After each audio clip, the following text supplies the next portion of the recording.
భారత్-పాక్ ఉద్రిక్తతలు చల్లారినట్టే చల్లారి మళ్లీ వేడందుకున్నాయి.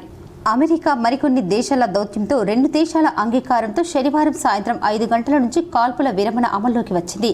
ఈ మేరకు సైనిక కార్యకలాపాల డైరెక్టర్ జనరల్ డీజీఎంఓ స్థాయిలో రెండు దేశాల అధికారుల మధ్య చర్చలు ఫలించాయి. అయితే కాసేపటికే పాకిస్తాన్ మళ్లీ దాడులకు తెగబడింది. సరిహద్దుల్లోని పలు ప్రాంతాలపై డ్రోన్లు ప్రయోగించింది.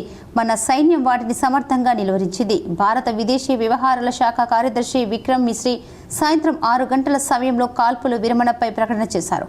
రెండు దేశాలు శాంతికి అంగీకరించాయని అంతకుముందే అమెరికా అధ్యక్షుడు ట్రంప్ సామాజిక మాధ్యమం వేదికగా పేర్కొన్నారు. ఒప్పందం ప్రకారం భూతల, గగనతల, సాగర జలాల్లో అన్ని రకాల కాల్పులు, సైనిక చర్యలు రెండు దేశాలు నిలిపివేస్తాయి. దీనికి పాకిస్తాన్ బేషరతుగా అంగీకరించిందని మిశ్రీ తెలిపారు. రెండు దేశాల డీజీఎంఓలు శనివారం సాయంత్రం 3:35 సమయంలో వేరుగా మాట్లాడుకున్నారు. రెండు వైపులా అన్ని రకాల సైనిక కార్యకలాపాలకు నిలిపివేయాలని నిర్ణయించారు. మళ్లీ వారు 12వ తేదీ మధ్యాహ్నం 12 గంటలకు చర్చలు జరుపుతారని వివరించారు.